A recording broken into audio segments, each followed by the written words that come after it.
Okay, well, welcome to the weekly Impact Sales Tribe VIP call. And today I want to do a little bit of a deep dive on one of the slides that we cover in Impact Sales Mastery in the closing process. And it's kind of like a culmination slide of a real long journey. I want to kind of start here because we've talked a lot about having really an important, powerful opening statement to the sales process. And we talked about what that statement was, making sure that the person knows that, look, for us to do the best possible job for you and to deliver maximum value and to make the biggest impact, we need to ask you some questions. We need to really be able to ask you some questions so we can do the best possible job, right? Well, in Impact Sales Mastery, even though as you're going through, you don't realize that all these things do work together, you realize that they are working together as you go farther along. And then they kind of culminate in what we hope will always be a successful closing transaction, a successful opportunity to win business. And, you know, in the program, we talk about a couple of different closing techniques. And I shared, I'm not a big guy, I'm not a big believer in technique. I'm more of an organic kind of flow guy. And one of the easiest things that I've found in closing business across my career has been to default to my natural setting, which is, I like to communicate. I like to ask questions. I like to solve problems. I like to address needs. But most importantly, I like to deliver what I say I'm going to deliver. And I know for all of you, if you're on this call or if you're listening to this recording, that's you as well, or you probably wouldn't be here. But I really like to deliver on what I say I'm going to deliver. I like to kind of close loops, right? And this particular slide and this particular topic that I want to cover here just at the beginning of our VIP is related to how we close the loop when we do close business. And you could take all the best techniques that are out there. If they are misaligned with who you are personally, if they don't align with how you position things in the process, if they just don't feel right for you personally, well, you need to find something that works well for you. And I've had great success, to the tune, I don't even know what the actual number is. I know it's hundreds of millions of dollars over my career of following this simple process of closing the business the same way I opened the sales process, which is bringing together an explanation and reminding them that, look, I told you at the beginning, this is why we were doing all of this, right? And then simply asking them if they'll allow you to kind of complete the journey. And that's really what it is. And I want to just reread this, and the slides up on the screen, but I'm going to reread it and I want to dissect it a little bit so you understand the power behind this and why this is so effective, right? And we're going to delve a little bit into psychology for a couple of minutes, and then we're going to really dissect this and talk specifically about why I like this particular closing effort above all others. Okay. Now you may feel differently. You may like to do things a slightly different way. I find this to be extremely powerful. I don't know a lot of people that can consistently go back to the same thing over and over again and know that it works the way something like this has worked for me. But if it's out there, great. I would encourage you to use it. I like this for me because it allows me to remain consistent with what I've done during the whole sales process. So I'm just going to read it, and then we're going to dissect this a little bit. And we are going to delve for a couple minutes into the psychology of this so you understand the power behind it, why this is as powerful as what it is. It's completely understated. It works to your benefit, but it is one of the most impactful and powerful ways of closing a sale that I've ever seen. So here's the way this reads. When we first started talking, I told you that if you answered my questions, I could do the best job for you and deliver the greatest benefit. I keep my commitments. I know that I can deliver much of what you've described means so much to you. Would you let me help you with X, fill in the blank, or would you let me deliver that for you? Now, it's a pretty straightforward statement, pretty straightforward closing effort. But let's just talk a little bit and dissect this, and then again, talk about the psychology of this. So the first sentence, when we talk about when we first started talking, I told you that if you answered my question. So we're basically saying you've been waiting for the long time for the reward of answering the questions that I've asked you. You were gracious enough to answer them for us. You gave us some great information, and you've been waiting. And this is basically preparing them for the payoff. This is preparing them for the reasons why they answered the questions. Okay. It's ultimately us being able to help address their needs, right? But the reason why that opening sentence is so powerful is because it's a reminder of how you started the journey. And it is a reminder of how you're going to close the loop. And you can play around with the wording. You could add a few things here and there, but you want to stay as close to the core message that's provided in this particular session, because I'll tell you, this is really powerful stuff. When you look at this, you need to recognize that without question, reminding people of what you said you were going to do and then actually delivering it is a powerful emotional statement. And that's literally why we reinforce by saying two things to them. The first is, look, by answering those questions, you're enabling me to do the best job for you and deliver the greatest benefit. You're preparing them for finally to get that benefit. And then you're reinforcing it with a very simple 4-word sentence that is extremely powerful. I keep my commitments. I keep my commitments. Why is that such a powerful statement right now in the middle of all of this? It's because we're now at that point where they are looking at us to potentially solve these needs, these problems. They are looking for us to address these concerns, wants, needs, or desires. They're waiting for us to do something. So closing the loop, honoring our commitment, and hoping to deliver the maximum benefit for them is the exact point that we've come to. Reinforcing, and this is where the next sentence is extremely powerful. And we're going to talk a little bit about the psychology of this in just a minute. Reinforcing to them your confidence that you can deliver the solution, deliver whatever they want, need, or desire in whole or in part. Reinforcing that you can do that instills confidence and gives them a higher degree of comfort with you, even beyond all the things that you've subconsciously earned with them. See, whether you knew this or not, subconsciously through this process, you've earned a lot of credibility. You've communicated with them. You've asked the right questions. You've delved deep into the meaning of those things. You really wanted to understand the impact. You did a great job of doing that. And whether you knew it or not, and this may come as a surprise, maybe not, but you formed a bond with these folks. You've developed a relationship through this questioning pattern. And that relationship really is positioning you, like we've talked about from the beginning, as a trusted advisor.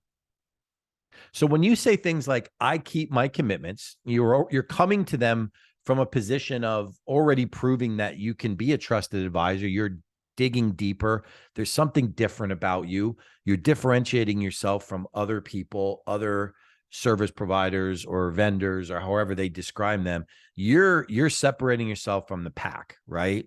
So when you say I keep my commitments, you're further reinforcing that. And then you position it in a way which really should be music to their ears after the conversations you've had, after the questions you've asked, after the impact statements they've shared back with you. When you say, I know I can deliver much of what you described means so much to you. Like, you're basically saying, I know I can do this for you. I can deliver it. I can make it happen. I'm your guy. However you want to phrase it in your mind, that's the message you are subliminally saying to them when you make that statement. You're saying to them clearly, I asked you to go on this journey with me.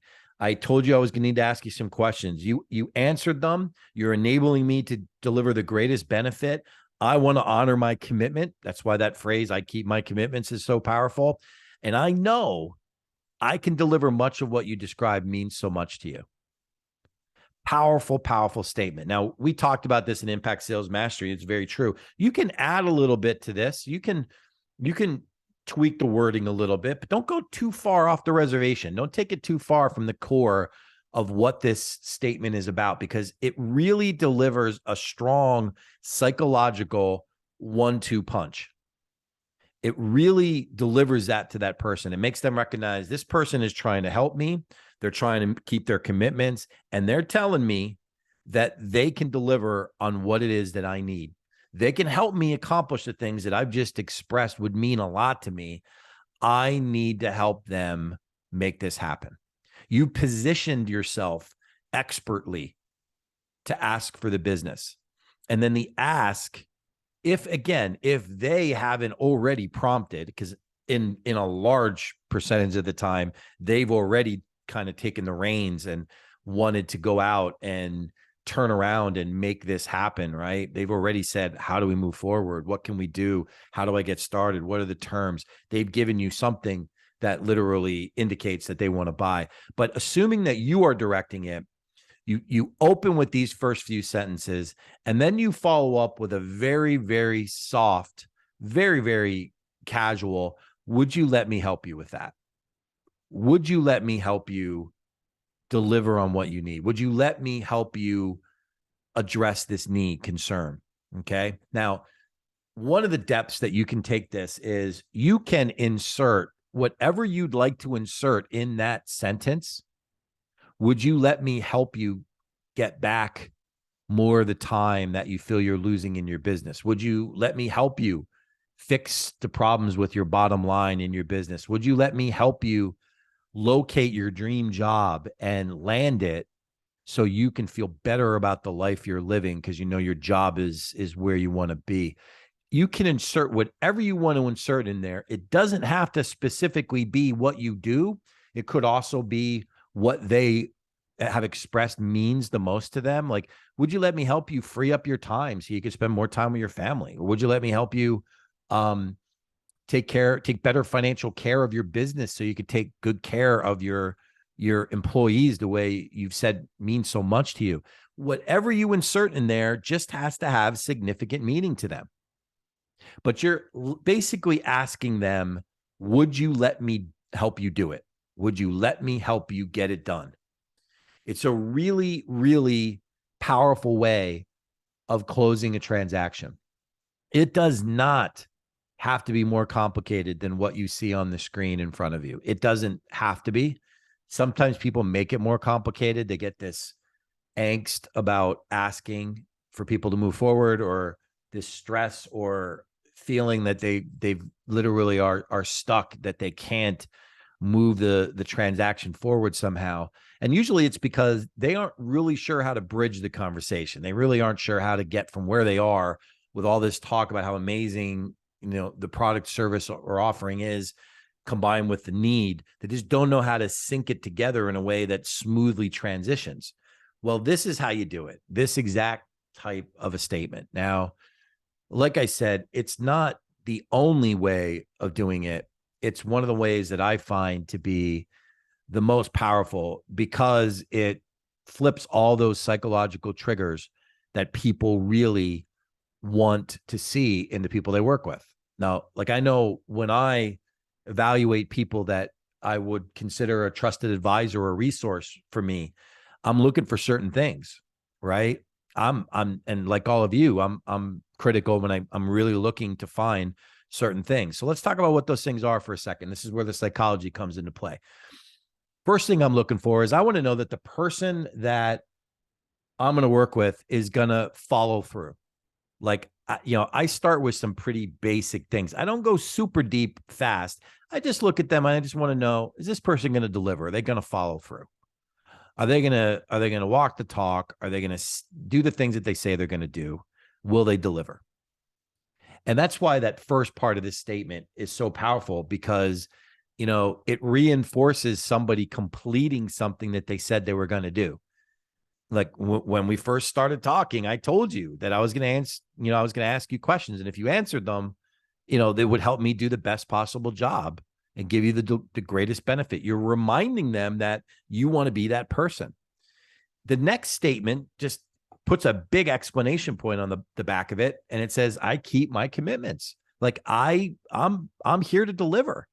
I'm your person, right? That's so powerful psychologically. I know for me, when I evaluate people, I always want to know that that person keeps their commitments. There's a reason why that four-word sentence is where it is and why it is stated the way it is. It's powerful. I keep my commitments. It's a declaration and a reminder of the type of person that you are.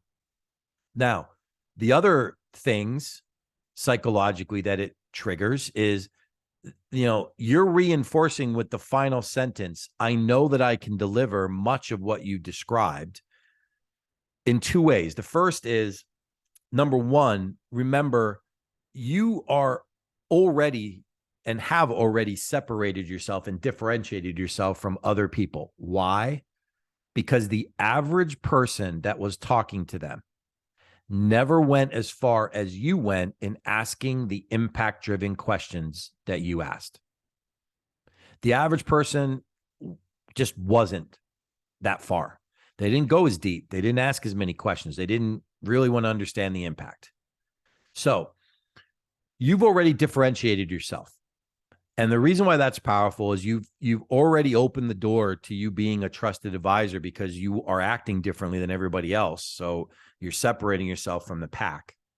Now, where you really land that is by solving some of the problems, delivering, truly delivering. Talking about delivering and delivering are two different things.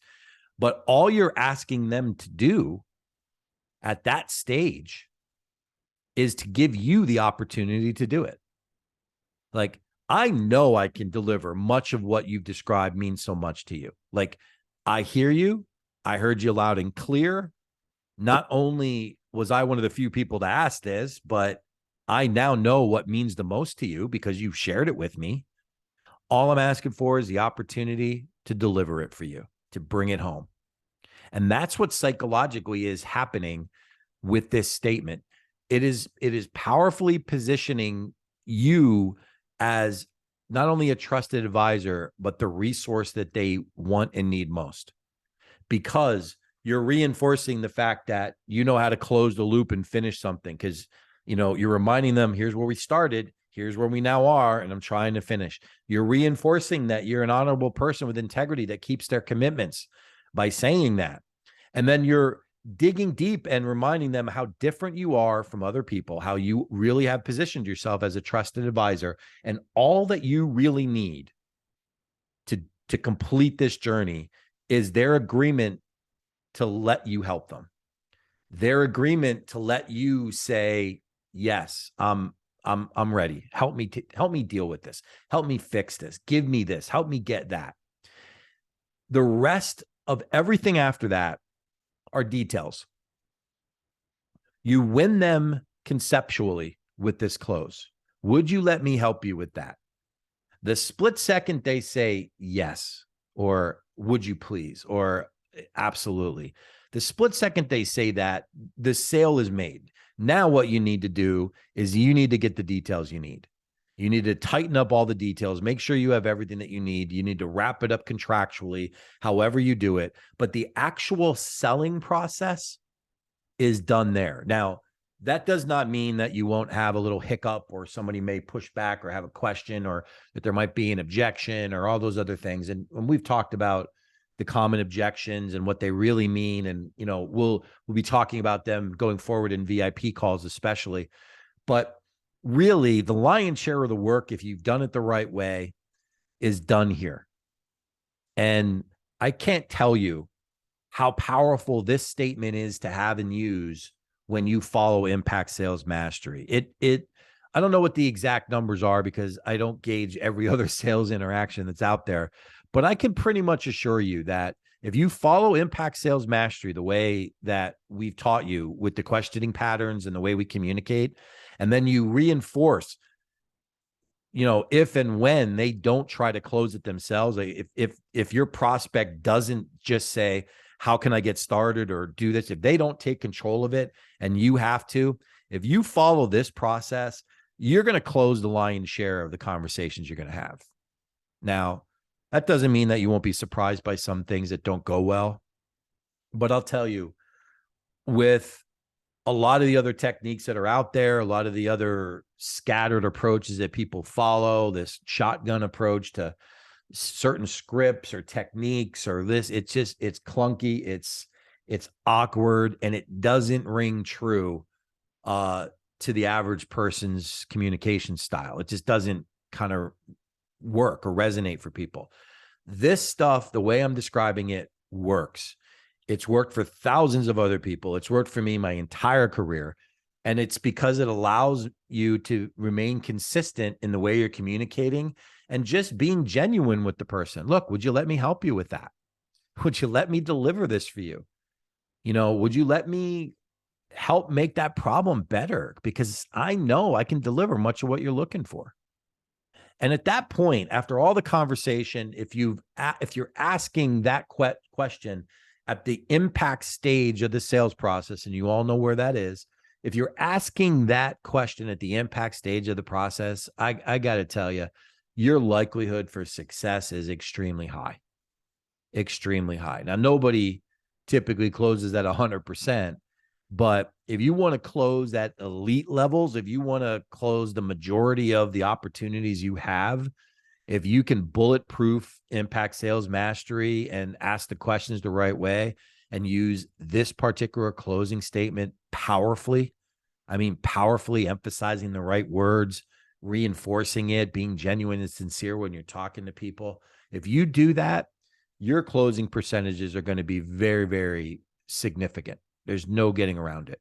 I've just seen it happen time and time again. There's already people going through the program right now that are starting to do these things, that are seeing results and seeing different things happening. Now, it doesn't mean that you read it word for word verbatim, but you followed the same type process or you did things very similar to this.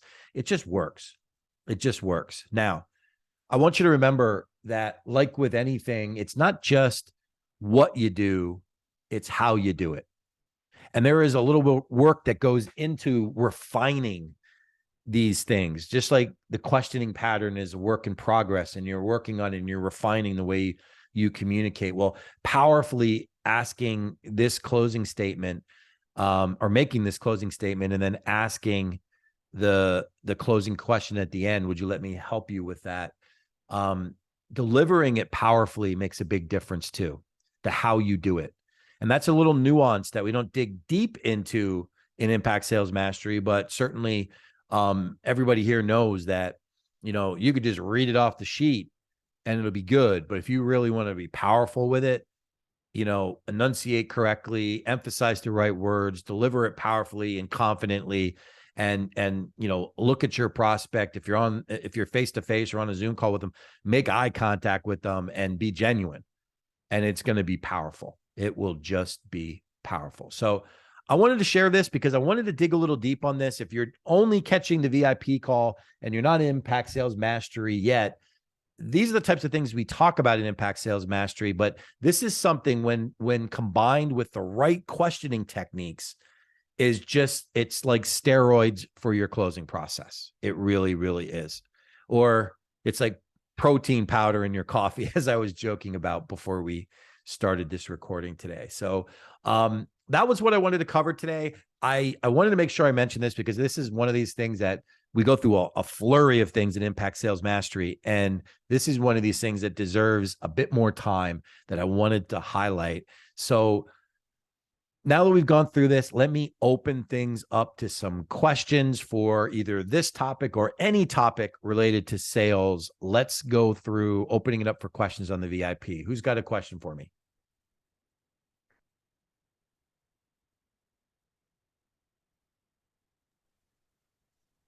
Joe, can you hear me? Hey, Adonis, we can hear you. All right. Let's kick us off with some good a good question here about your favorite ways to redirect a prospect back to questions that you want to ask them, impact questions when they're eager, they're impatient, they don't want to sit there and answer questions. Maybe they're even kind of acting a little bit like you asking questions is an inconvenience. What are some favorite ways that you like to turn things around, redirect it, and get back to the questions you need to get in order to provide the maximum value? Sure. That's a great question, Adonis. I absolutely. So my all-time favorite way of doing it is to try to just go back to and remind them about that powerful opening statement. I think it reinforces everything that you need to reinforce in that exact instance. To say to them, look, remember when we started talking, I had said to you that specifically for me to do the best job, I had to ask you some questions. I know it's not always the easiest to answer some of these things, but I promise you, I'm asking them intentionally, and it's designed to get you the greatest benefit. So I know it may be a little uncomfortable, or maybe you aren't really comfortable sharing, but I promise you, if you stick with me and answer the question, it will help me deliver a greater benefit for you. Would that be okay? I think that's my favorite way of going back to it, Adonis, just reminding them that when I first started this, I asked you and you said it was okay, because I'm assuming no, we've gone through that point already in your question, and they're stonewalling you a little bit later on with the answers, right? That's what you're saying. Right. Yeah, Yeah, that sometimes that can happen where I'm having a conversation with somebody and then there's an interruption and then they ask sure. a question or things kind of get off track, right? And so Yeah, it's important to kind of because the temptation is they're trying to push you along, trying to move you off your spot, and the sure. temptation is to kind of take a little bit of a shortcut and you're looking at the clock and you're like, okay, they've kind of cut into my question time a little bit. So I'm Yeah. trying to accelerate and trying to push, and that causes some missed opportunities to ask questions because I didn't redirect them initially. Yep. Yeah. No. So that's the first answer, and you're absolutely right. You know what it's kind of like, if you've ever seen any type of TV show or TV movie where there's a race and there's cars driving a race, and maybe it's a road race, and somebody gets bumped off the track, and then they're driving on a parallel track, and all of a sudden they get pushed back onto the track. Well, sometimes prospects are the rude racer that bumps you off track.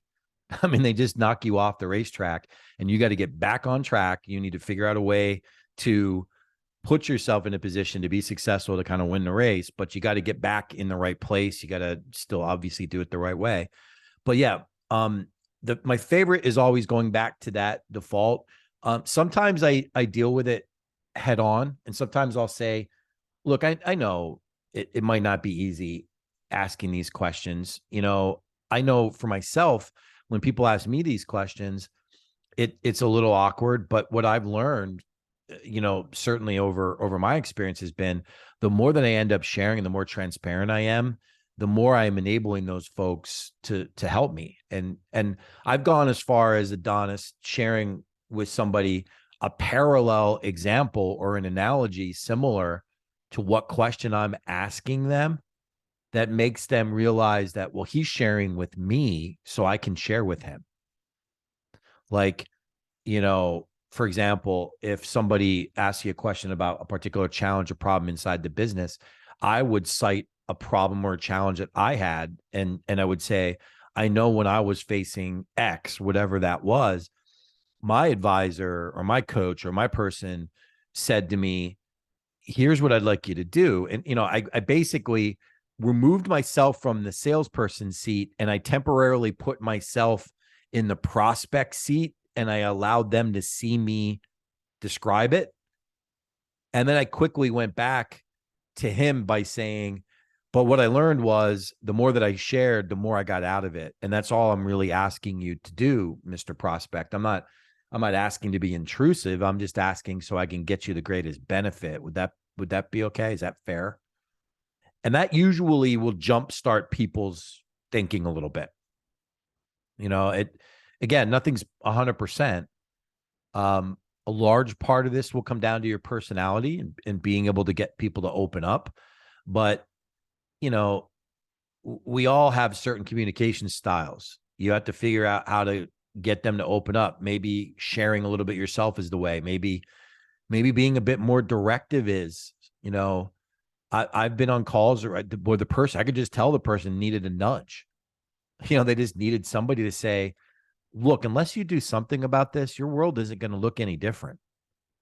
The shame of it for me would be, you and I spend all this great time together and then nothing changes. Like, all I want is to be able to help. If you're willing to be open with me about this, I'm fairly confident I can help you. Would that be fair? And then you get them talking. Does that make sense?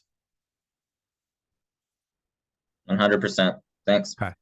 Awesome. Yeah. And those certainly aren't the only way of positioning or redirecting people. Um, you get good at a couple of different things that work. I've one more, just add this, and it's just sometimes the takeaway happens earlier than the close, right?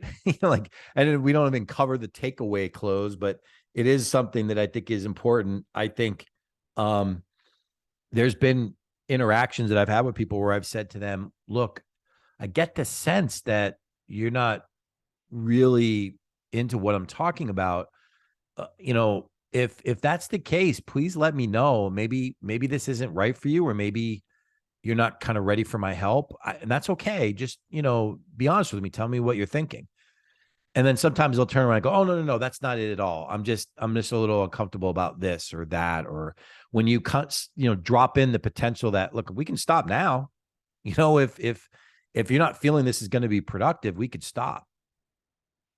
That's another option as well, Adonis. Love it. I've actually used that before. And sometimes what it does for me is it cuts the call short, which is in disguise, because that person really wasn't serious. Or what it'll do is it'll kind of make them kind of perk up a little bit and like, no, I'm interested. I booked the time. I want to finish. And so, but they have to finish on your terms, right? Yeah. So, yeah, you've taken back control of the communication. So yeah, that's definitely one of the hidden benefits of that, no doubt. Yep. Excellent. What other questions do you guys have?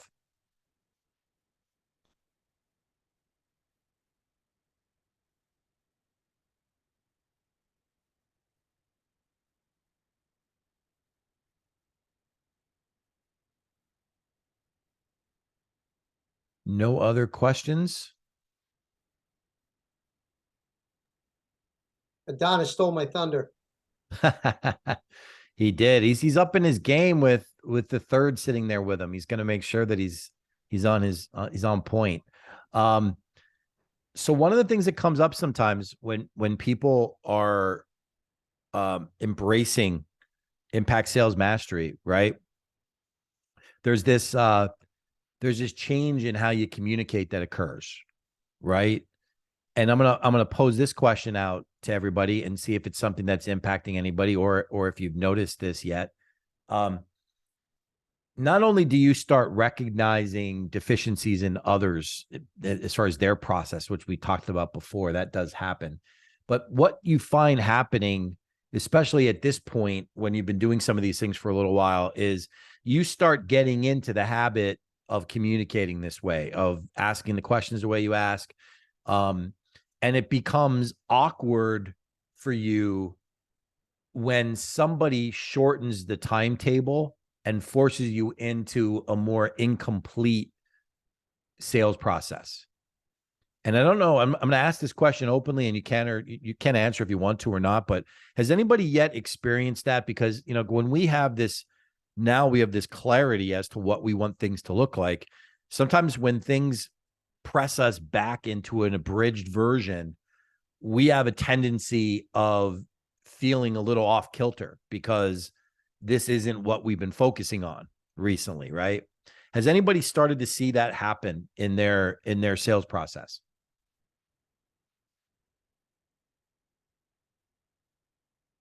Well, what I can say to that is I have I have noticed where that is happening more keenly, because that always happens, where some clients try to take control of the conversation. But through this process, I'm finding it easier to regain the control by just what you shared early on, in this process, but going back to where you basically were last in control, and you just and like those points again to to recenter yourself and it buys you time and also recenters the client. You guys are good. You're already ahead of me. I don't even have to go with my response, but that's exactly right, David. You're right. I mean, what happens, and not to the point that you get knocked completely off track, but what ends up happening is, and I use the word control. It's the best descriptive word under the circumstances. When you're asking questions, impact driven questions, the way we teach in Impact Sales Mastery, what happens is you feel like you're controlling the process. It's organic, it's flowing, but you do feel like you're controlling it. And there's no question about it. And you put yourself in a really good position by doing that. But it does happen where people throw a wrench into things and it changes, kind of where you are. Sometimes it requires you to step back and get your footing and look at that last point where you were really, really on point with what you wanted to cover, that last part of the sales process, no matter where you were. Most of the time, not all the time, but most of the time, that default stage is going to be the impact stage. If you think of the sales process, we share the AEIOU process, the impact stage is where we default to most of the time when we regroup. It's not the only place, but it is the majority of it.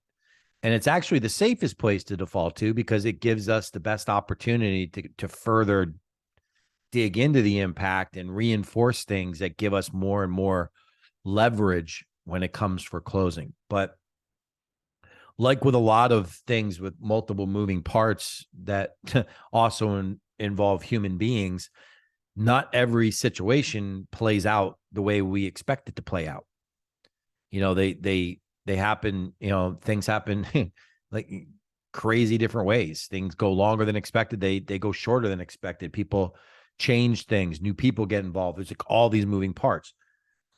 The certain defaults that are really, really important is whenever you feel yourself that you don't really feel like you have control of the process, what David just said and what I reinforced is absolutely the right thing to do. Step back to where your last greatest stable footing was in the sales process and work from there.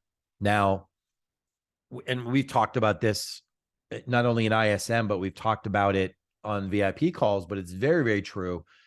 That process could happen all in the same call or interaction, or it could happen just naturally because there was a break in the action. Like if the call has to get rescheduled or an appointment's interrupted and you've got to start over, well, that's a big, big red flag that you have to do that. Like you've got to go back to where they were. And I want to mention that because like we talked about in ISM, the best possible time for us to move forward and ask for the business is when that person is in that impact stage, when they've worked themselves up to the point that they've shared a lot. We've uncovered a lot of different things and what the meaning of those things are for them and how it would impact them, their family, their business, their finances, whatever the hot buttons are.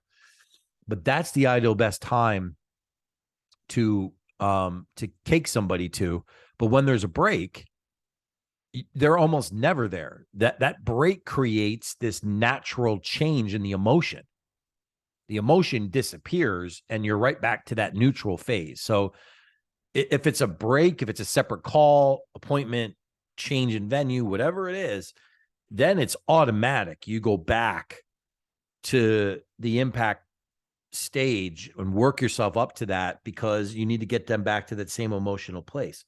But when it happens in the same interaction or same call, the same rule applies, but you might not necessarily have to go as back because it's top of mind. It's more fresh. So you're absolutely right, David. I know I've noticed this in myself over the years. I get into a rhythm, a pretty smooth rhythm when I'm talking to somebody, especially when I'm talking about the same thing consistently, excuse me, for an extended period of time.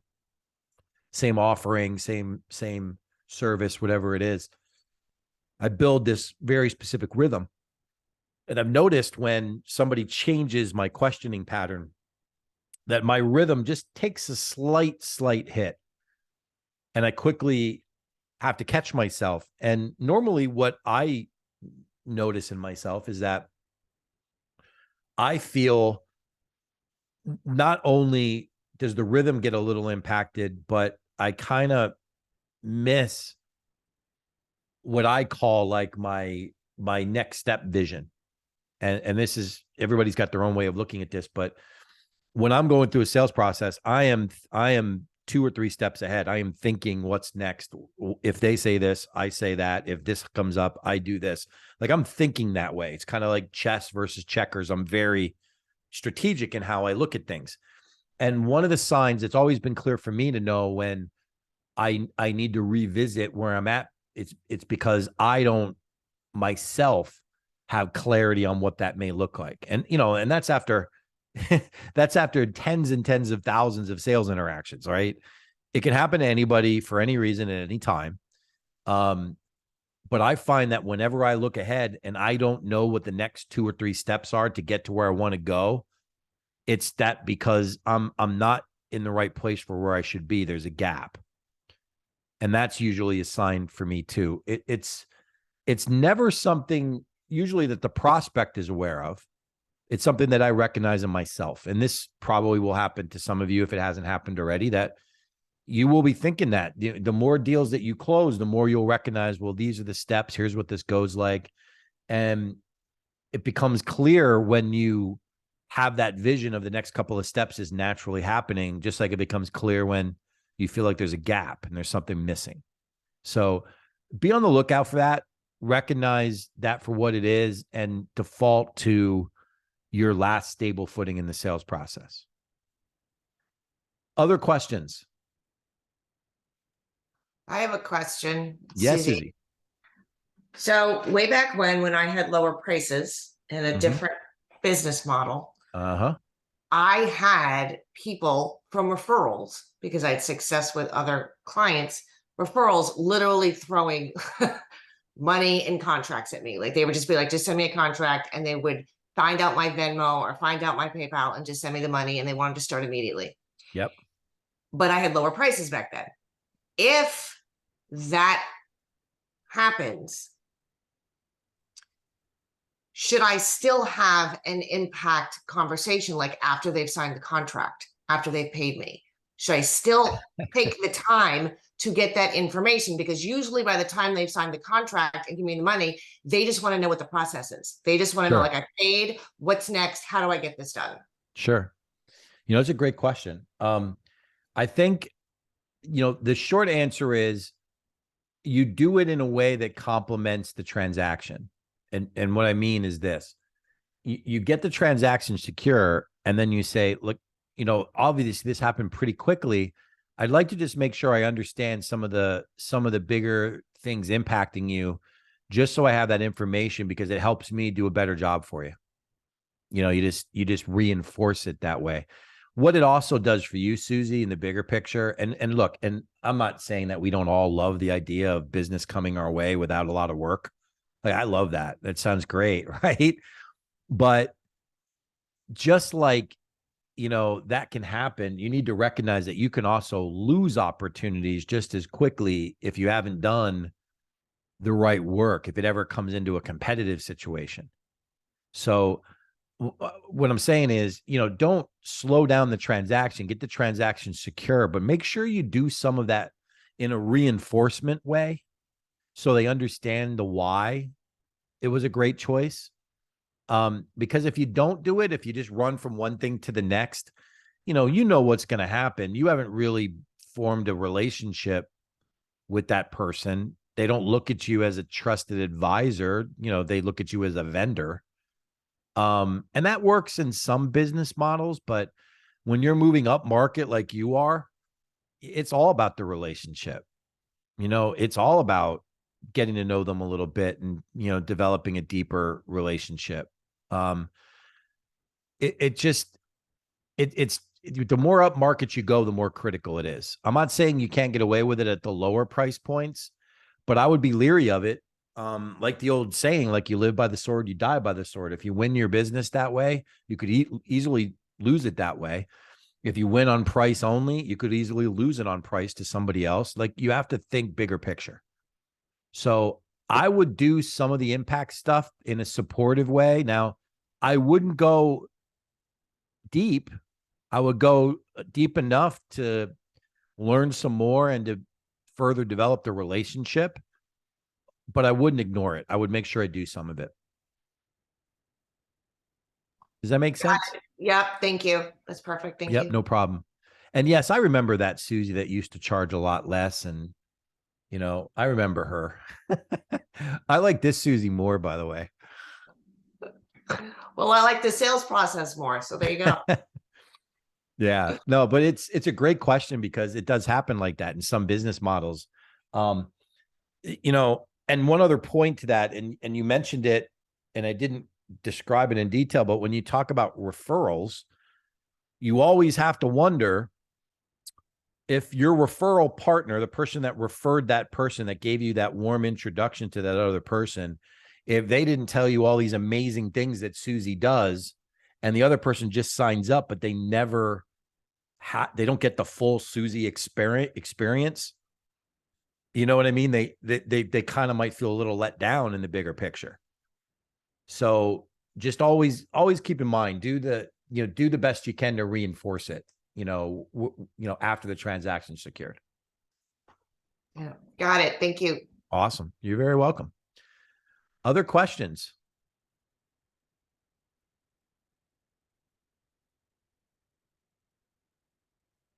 We got a couple more minutes here. Is there anything else you guys would like to talk about from a sales standpoint? Joe, getting back to a little bit, when a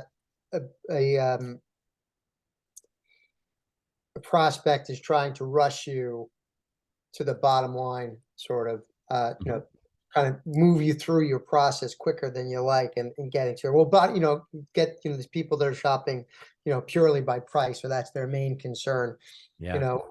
What is your what when you get this? Well, what's it? All right, let's cut through all that. What's this going to cost me? Sure. So get a sense that someone is being impatient. I know with what I do, if that's what the person is saying to me, they're not really ready for they're not really ready for change. Sure. But because they don't even want to know what the value is yet. But this comes up. So what do you do with that? Depends on the person, the personality, and sometimes my frame of mind. In that exact scenario, one of the things that I've playfully said to people is, I price things out differently depending upon a number of circumstances. If you want me just to give you a number, I can do it. It's probably not going to impress you, but if you'll let me ask you a couple of questions, I can give you a much more competitive number. Because you know what that forces people to do? Okay, I'm going for the ride. If the numbers are going to be better, like, I'm going to listen. Sure.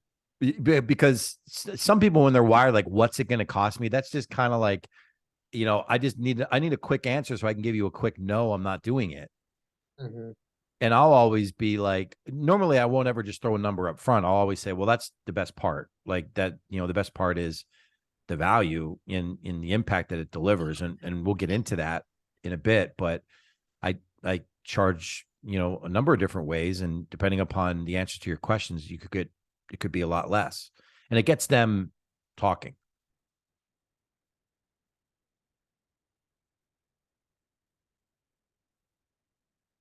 Yeah, that's great. Yep. And the other thing too, with people in that state of mind, your only mission at that early stage is to get them to open up. And I would put this out there. If you try 2, 3, 4 times to get them to open up and they're not budging, from one professional to the other, and just, as somebody who's concerned about all of your emotional well-beings, I would say to that person, I get the sense that you really, really don't want to give me the opportunity to describe how I could help you best. If that's the case, just tell me. That's okay. I'll gladly move on and I'll go help somebody else. I mean, it's like I've gone as far as saying, look, you know, and this is one of the statements that I've used many times, is whether or not we do or don't ever work together really isn't going to impact my life too much. I'm going to continue to work with a lot of people, help a lot of people. I'm going to work with businesses down the road, probably work with some of your competitors. I know what things are going to look like for me. But working with me could have a huge impact on your business. And see, when people hear you position things like that, they immediately start recognizing, man, this guy's calling me on my stuff. Number one, maybe I need to listen more and talk less. And that last statement about whether we do business or not isn't going to change my business. It doesn't come off as arrogant. It comes off as, I'm not desperate. Like I'm not desperate for your business. I want your business, but I don't need your business. You know, and you know, there's been times that I've said that too. But I like saying whether or not we do or don't ever work together isn't going to change my business that much. And then I reinforce it with, I'm going to continue to help people. I'm going to work with people across the street, downtown. I'm probably going to work with a couple of your competitors, and I'm going to help them. And I do that because it reminds them that they might be missing something. And then I go back to them and say, whether or not, you know, we work together could have a huge impact on your success, because I know I'm going to deliver something for you. Does that make sense, David? Most definitely. Yeah. Yeah. It's most definitely. Absolutely. It's, you know, and one of these days, in fact, we're going to do that in one of these upcoming VIPs. We're going to do a BYO session. Bring your objection session. For those of you that were thinking something else, we're going to do a BYO session where we're just going to say, look, I'm going to sit here and you're going to shotgun objections, and I'm going to rebut every single objection you have. I like that. I like that a lot. We'll do that. We'll do that. If you guys want to drink, do it through it. That's okay. It's BYO. You can do that if you'd like. I'll probably drink after doing it, but I think there's a lot of value in that. But you know what it comes down to, and you'll see right away when we do that. If we do that process together, you'll see right away how ingrained certain responses are and certain approaches are, because you'll see patterns. And it's weird, like when you do one objection or two objections or a couple, you don't quite see it as much. But when you go through them one after the other, after you start recognizing, oh, he addressed that one similar to the way he addressed this one. You know, you just start seeing the pattern. So yeah, we'll definitely do that. I'm going to pencil that in. In fact, let's do that next week. I'm up for doing that next week. We'll hype that a bit too. We'll get that hyped up, and we'll try to get some more people here to talk about it, because I think it's going to be a good one. Alcohol optional. This is a very obvious schedule question, but we're skipping the 24th, right? Yeah, we're going to be off the week of Thanksgiving. Sorry, I didn't. The whole thing, the whole week. Okay. The whole week. Yep. We're going to take that week off. We're going to be doing, I mean, the marketing is not going to stop. We're still going to be looking for students. We're still going to have a lot of that going on. We're still going to be coaching and stuff, but the VIP call, we're not going to be having that week. Yep. I would have sent a message out, but yeah, that's the case. We are going to be, for those of you that are engaged in generating referrals or anything for the Sales Activist and Impact Sales Mastery, I encourage you, they are public on our YouTube channel. I encourage you to share the VIP calls with people. Share them with people. Impact Sales Mastery is not public. They can't get to it, but the VIP calls, they can. So share this recording, point people to the YouTube channel, tell them to watch the VIP calls. It makes it really easy for people to see some of the things that they would be getting. Okay. We've got a couple of minutes to go. So before we wrap up, is there any final question, anything else that can answer for you guys?